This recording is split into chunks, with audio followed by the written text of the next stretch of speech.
Rev up your engines!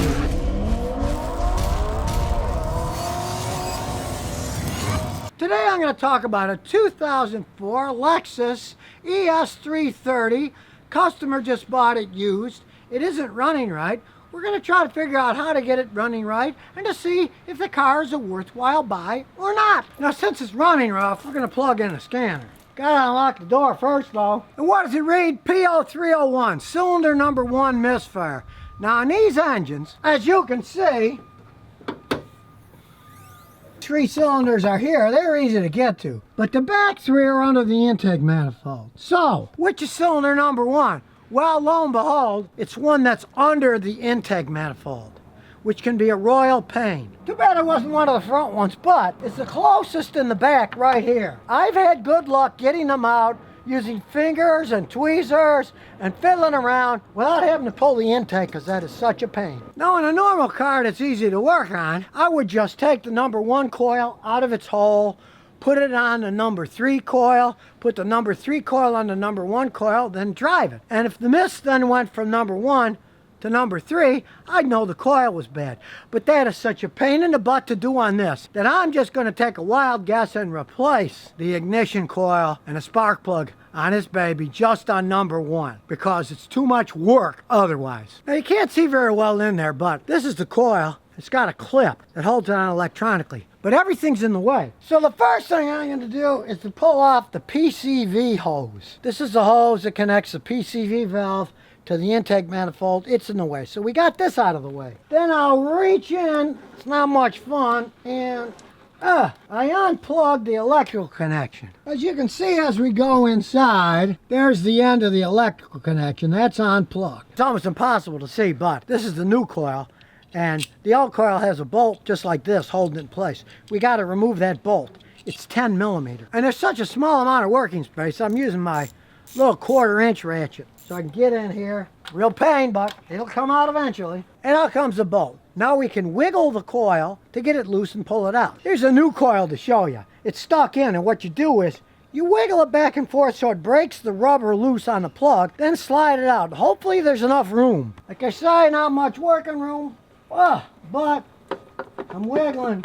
Out it comes. And there's no sense tempting fate, so we're going to change the spark plug on it too. We'll just stick the socket in there, get the ratchet and turn it around. Not much working room again, but once you break it loose, you can use your fingers. After twisting and turning a little swearing out of the top, comes the old spark plug. And we got the new spark plug, and notice this is a magnetic socket. Holds it in place. You don't want to lose it while you're putting it in. It's such a pain in the butt. And really, it's so dark in there, even my head's going to need this cool little flashlight. It may be little, but it's bright. Place it in the hole. And once you get nice and snug, you wiggle it, take the ratchet off, and out comes the socket. Then we'll get the new ignition coil, and don't forget to put the bolt that holds it in place back in. You got to wiggle it till it lines up. As you can see way in here, whoop, there we go. We can tighten it up. Then remember to get the electrical connection.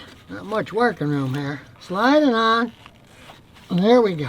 It's nice and tight. Don't forget to put the PCV hose back on or you'll have a massive vacuum leak. As you can't really see it, but way down here, down in there, the hose slides right on the end here. And now you can see it's on there. Now I've hooked up the scan tool again and we're going to erase the code. You just turn the key on so the idiot lights are on and then push the button and reset the code. Now if you don't reset the code, if you fix the problem, eventually it resets itself. But it's a lot easier to just reset it and then road test it and make sure it doesn't come back. So we're starting her up. And as you can see now, put it in gear, no shaking at all. The tack's not moving. It idles like a dream, so we'll take it for a spin. Typical Lexus, smooth shifting, nice quiet ride, silently stops, corners smoothly, and well, where do these people get out of the way? It's not a race car, but hey, it's plenty fast enough. You step on the gas, it goes. It's got lots of acceleration for a 6-cylinder engine. And even though this still has the original struts, it still rides pretty good. You could make it smoother with new struts, but hey, it's not a bad riding car. Handles bumps perfectly fine, and as you can tell, it's a pretty quiet car. The only real noise you hear is the tires on the ground. All tires make a little bit of noise. And yes, freezing cold air conditioning. Check out the mahogany wood, still in excellent shape. Even the leather armrest, hey, it's not ripped up. The leather seats are still in immaculate condition. Got the sunroof, as dirty as it may be. It's dirty on the outside, not on the inside. And yeah, being an older car, it's got a old stereo system. I mean, kind of funny. Look, it's even got a tape deck.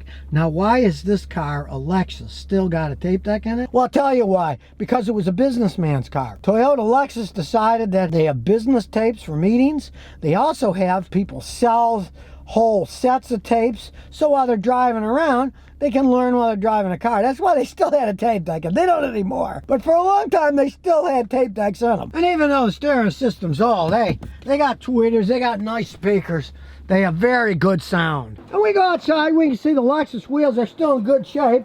Even though they're dirty, well, I mean, the whole car is dirty. A gigantic trunk. It just has lots of room. And like I said, you get in the back seat, a lot of space. Got the air conditioning ducts in the back for air conditioning and heat, so it's comfy in the back. Got a great armrest, and it also has the cool secret compartment.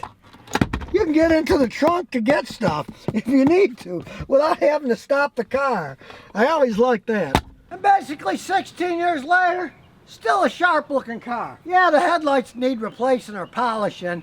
They do fade away on Lexuses. That's their one real weak point. They use cheap plastic on the headlights. But all in all, my customer did a good job buying this car. Sure, he took a chance and bought one that wasn't running right, but it wasn't all that hard to get it running like a brand new car. So if you're looking for a serious discount luxury car, these ES330s, they're excellent vehicles if they've had even a minor amount of care taken of them. Basically, just changing the engine oil and filter frequently is good enough for these things.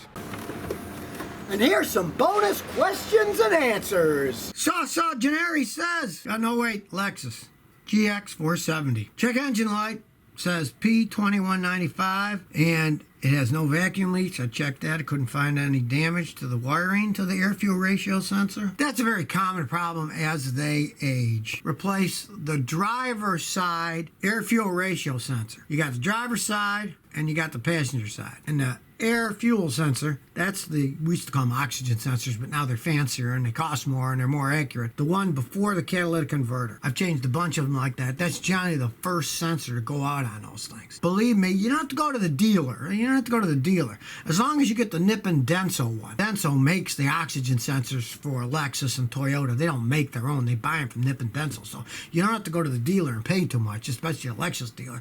You can go to any place that sells Nippon Denso ones, air-fuel ratio sensor for it, and put the one on the front of the driver's side. That should fix it. Golderstein99 says, I got a 2012 Honda Pilot. I step on the gas and nothing happens. It's got the code P1659. Your vehicle has a drive-by-wire system. When you step on the gas, there's an accelerator pedal sensor.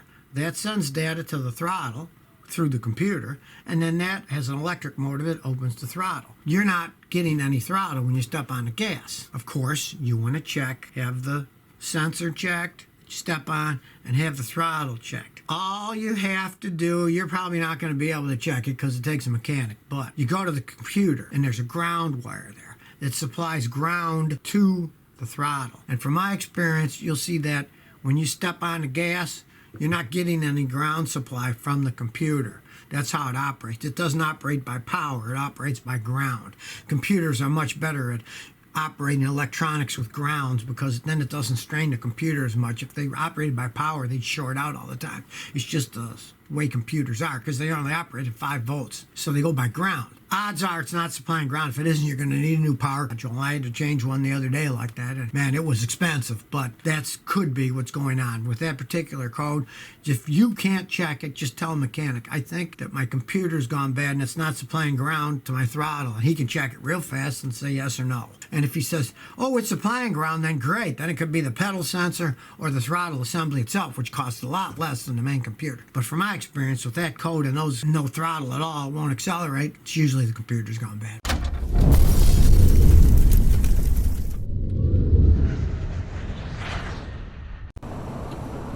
So if you never want to miss another one of my new car repair videos, remember to ring that bell.